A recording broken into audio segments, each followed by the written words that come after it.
and you will have to answer questions on what you hear. There will be time for you to read the instructions and questions, and you will have a chance to check your work. All the recordings will be played once only.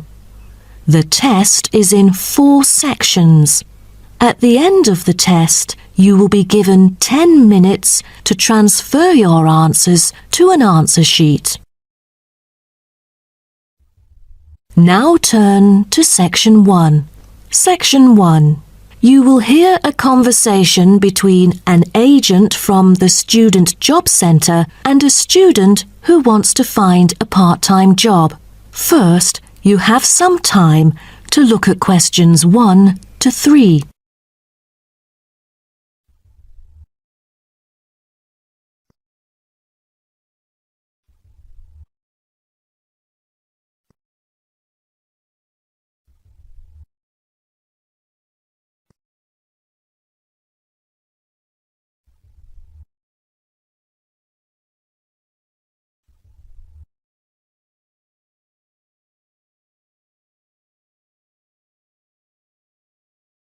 Now we shall begin. You should answer the questions as you listen, because you will not hear the recording a second time. Listen carefully and answer questions 1 to 3. Good morning. Oh, good morning. Is this, room number 316? Yes, that's right. So, is this the Student Job Centre? It certainly is. How may I help you? Well, actually, I'm looking for a job. A part-time job. Do you have anything available at the moment?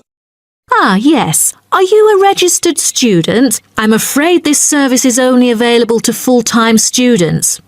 Yes. I'm doing my degree in statistics studies. Here's my student card. Right. Well, let's just have a look at what positions are available at the moment. There is a job for social workers, and the workplace is in the House of the Disabled. That would be fine for me. What are the hours like? You'll have to work every day, and the payment is $9 per hour. However, the skills required are not very basic, so 3 days of training is needed. The pay is quite good, though I'm in my second year of study now, and must attend some courses during the daytime, so I'm afraid I can't make it for this one. Do you have any other positions? You know, ones that I could spare more class-free time on? That's not good then. Let's see. Here, there is one for security guards in the supermarket. What about the pay? The salary is pretty standard for this one. It's $25 per hour. Great! That's much higher than I would have expected. Are there any special qualities required? It sure offers quite a good salary. There's almost no requirement for this job, except that you must wear a uniform which is provided. That's very nice then. But what about exact working hours for this? I hope it will be okay for me. The working time is from 9 a.m. to 5 p.m, and you only need to work 3 days each week. Before you hear the rest of the conversation, you have some time to look at questions 4 to 10.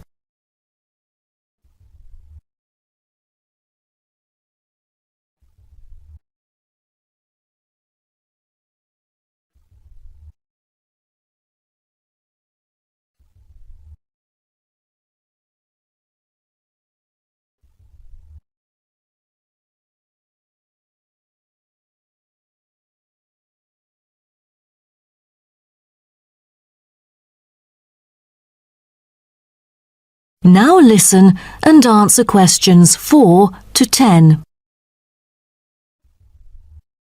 That sounds like fun. But unfortunately, I've got other arrangements during the weekdays, so that's not possible either, I'm afraid. Well, I think we do have something else for you. Yes, here it is. There is a vacancy for a van driving position in a furniture company that might suit you. What is the working time for this one? On the weekends? No, it's night work. That's good to hear, 'cause I'm available for most of the late hours. And the good thing for this is that you've got variable hours to choose from, though the payment is fixed. Any other restrictions for this one? Yeah, it requires the driver to have reliable driving skills. You know, in case of unnecessary damage or any unwanted possibilities of accidents. Night work is perfect, but I don't even have a driver's license, not to mention my horrible driving skills. No driver's license. That makes it impossible at all. All right. The last option that might suit you is a job as a data entry clerk. You'll be expected to work in a school. It's actually a good place, you know. Lovely. And what about the working hours? Not on weekdays, I hope. Actually, you'll be working only on weekends. You get a fixed salary and you're expected to be familiar with keyboarding skills. That's not the only limit, though, because I'm afraid personal transport is also a must. That's not a problem. I've got a bicycle to travel around with. Great. Now, just fill out this form and we'll see what to do next. Wonderful. That is the end of section 1. You now have half a minute to check your answers.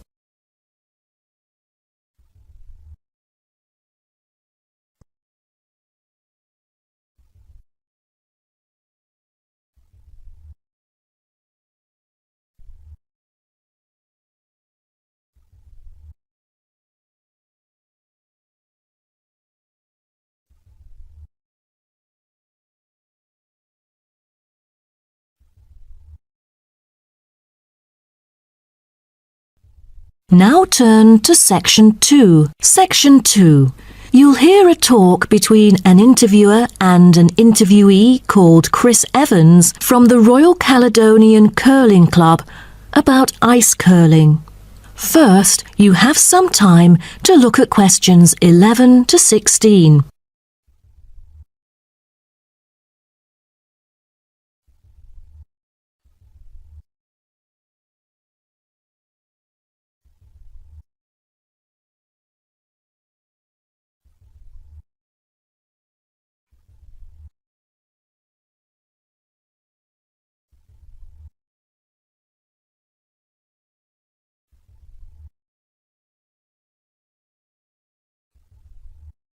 Now listen carefully and answer questions 11 to 16.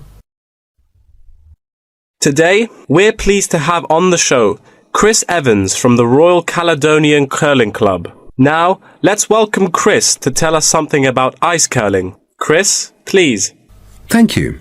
It's my honour to briefly talk about ice curling here to all of you. So let's start with what curling is. Curling is a sport in which players slide stones on an ice rink towards a target area which is segmented into 4 concentric circles. 2 curling teams consist of 4 players, the lead, the second, the third, and finally the skip. The captain of the curling team and its players will throw their stones in the order stated above. Each team has 8 stones. The purpose is to accumulate the highest score in the game. Points are scored depending on which stone is resting closest to the centre of the target area at the end of the game. The ice surface on which the game is played, or the rink in curling, is called the sheet. It is covered with tiny droplets of water that become ice and cause the stones to curl or deviate from a straight path. The curling players should slide the heavy polished stones or rocks across the ice curling sheets towards the house, a circular target marked on the ice, as I mentioned before. There are several pieces of equipment essential for a curling game, so a concise instruction will be given to you.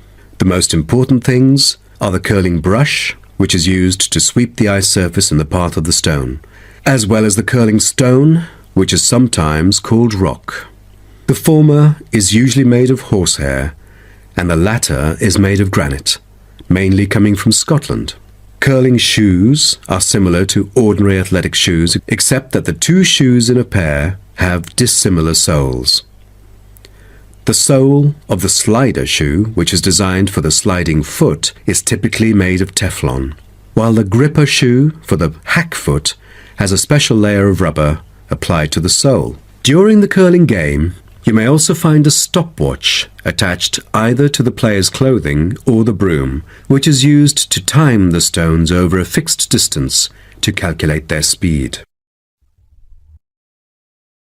Before you hear the rest of the talk, you have some time to look at questions 17 to 20.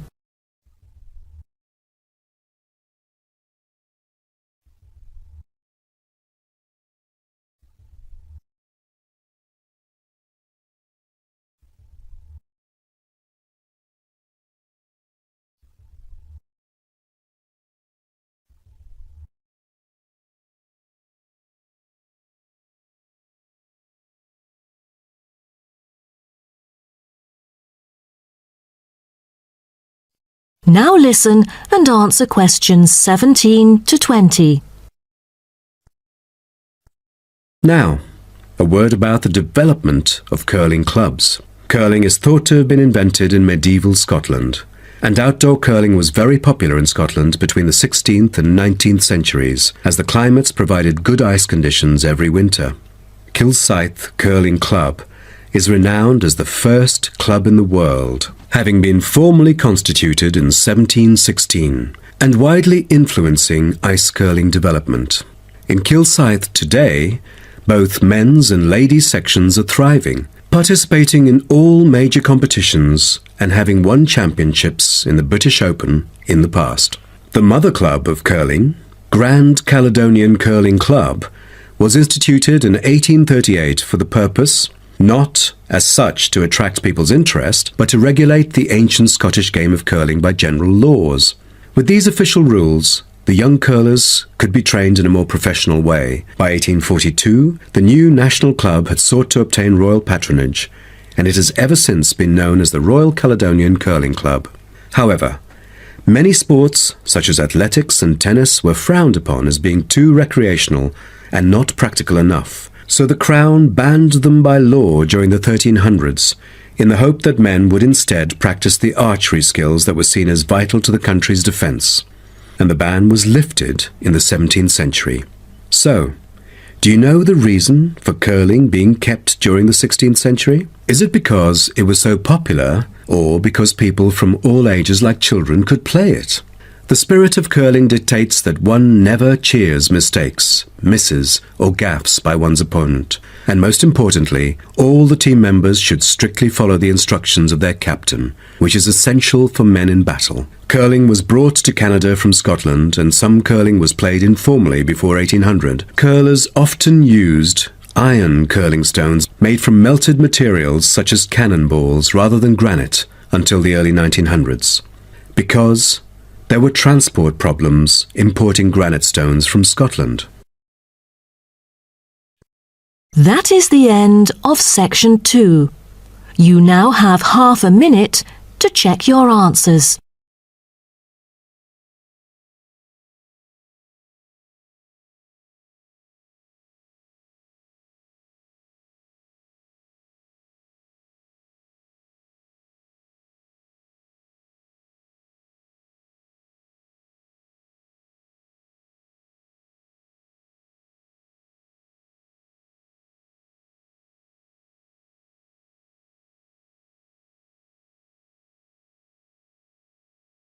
Now turn to section 3. Section 3. You will hear two students called Syria and Greg talking about some research on renewable energy. First, you have some time to look at questions 21 to 23.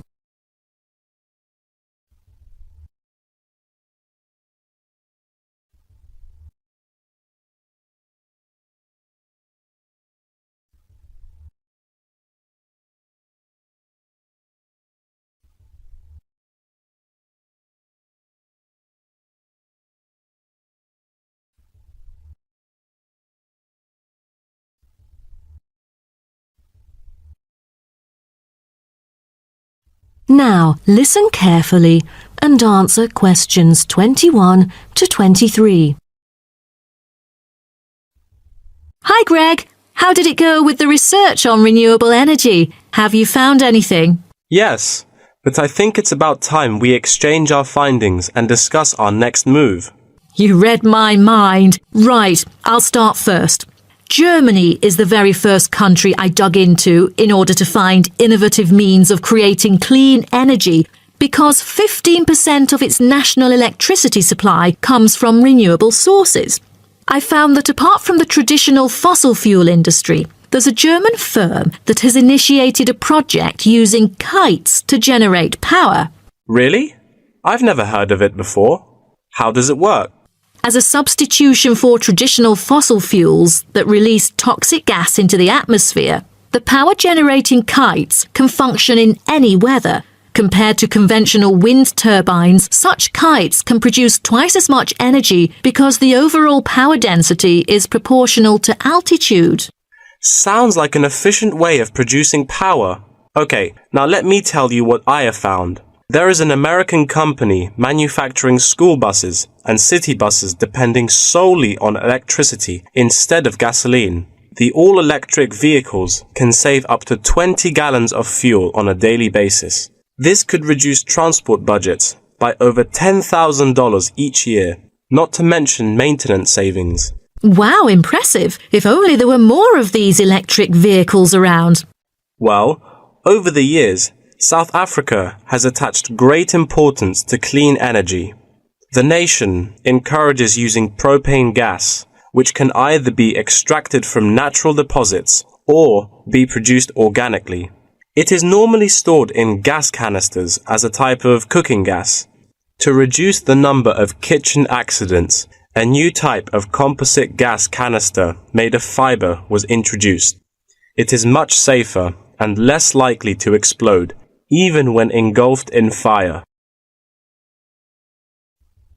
Before you hear the rest of the talk, you have some time to look at questions 24 to 30.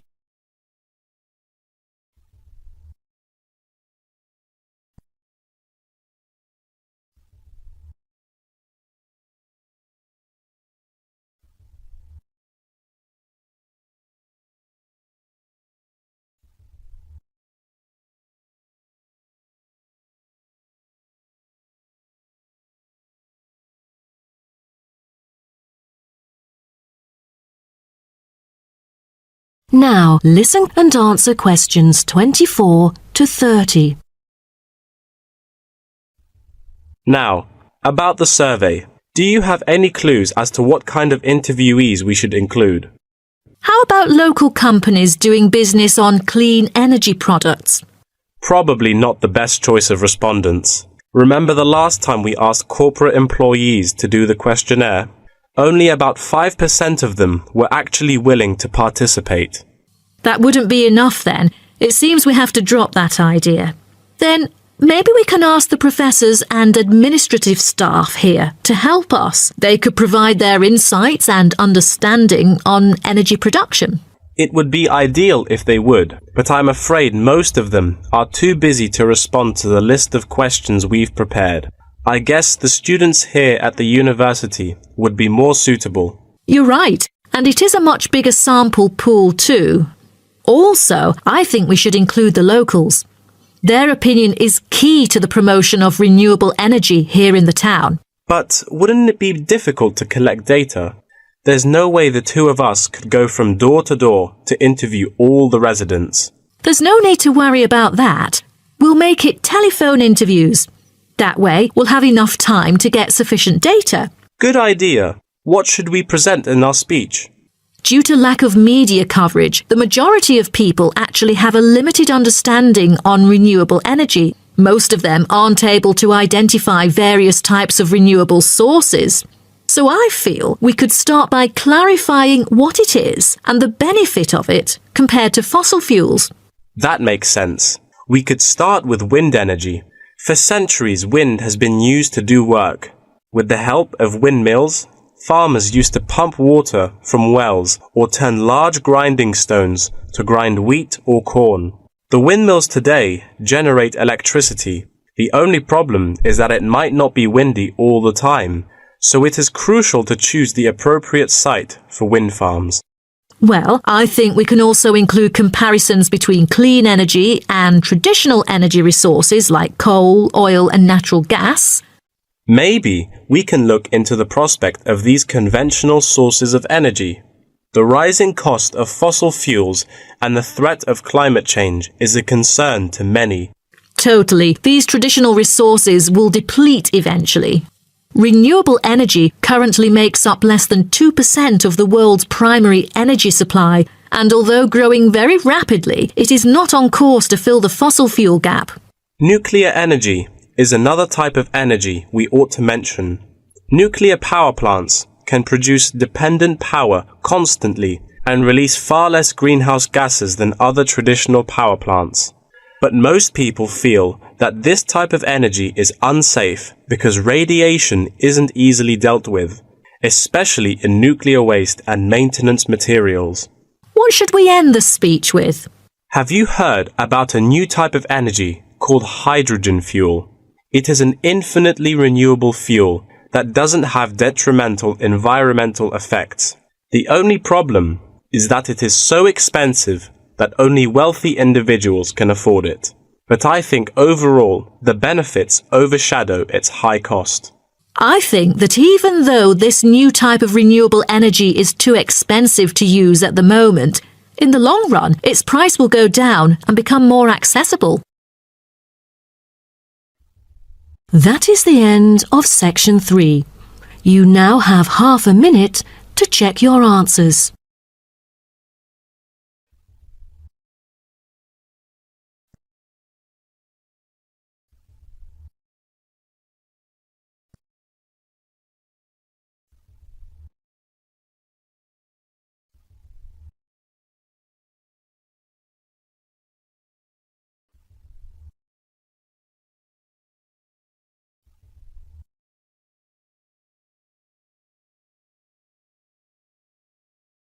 Now turn to section 4. Section 4. You will hear part of a lecture about aquaculture and the fishing business. First, you have some time to look at questions 31 to 40.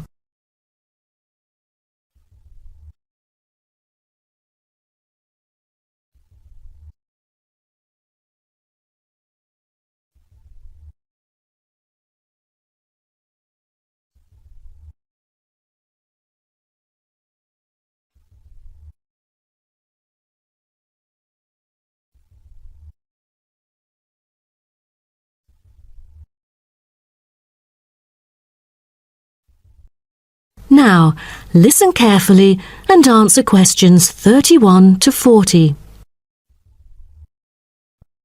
So, what I'm going to talk about to you today is something called aquaculture.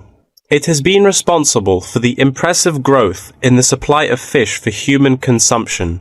There's also been a slight improvement in the state of certain fish stocks due to improved fishery management. Aquatic food production has transitioned from being primarily based on the capturing of wild fish to the culture of increasing numbers of farmed species. In recent years, a type of genetically modified salmon has been farmed in the New England region, produced by a Massachusetts-based biotech firm. This type of fish is engineered to grow twice as fast as its conventional farm-raised counterpart.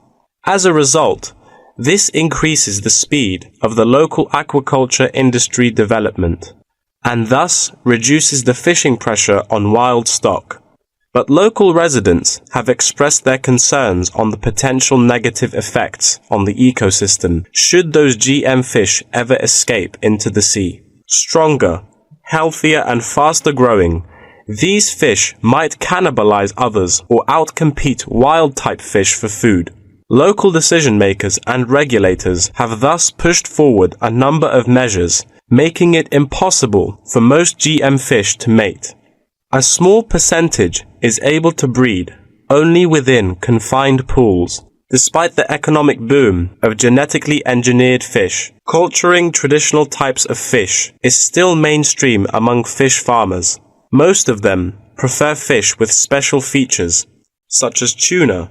It is a source of high-quality protein with almost no fat. It also contains all essential amino acids required by the body for growth and maintenance of lean muscle tissue. With high nutritional value, this kind of fish will always be popular in the fish market. For the fish farming industry, Incidents of fish escaping the farms has been a troubling issue over the years. Due to bad weather, nets that used to hold the fish were often destroyed. Thousands of salmon, worth nearly €220,000, escaped from a fish farm in the Norwegian region in July, raising fear that they would breed with wild fish stocks. Cages were thus built to withstand storms. The frames of the cages are made of PE, which is dedicated to marine use. This material has trustable strength, resilience, and tenacity. To further strengthen it, strong nets without knots are used to support the cylindrical frame.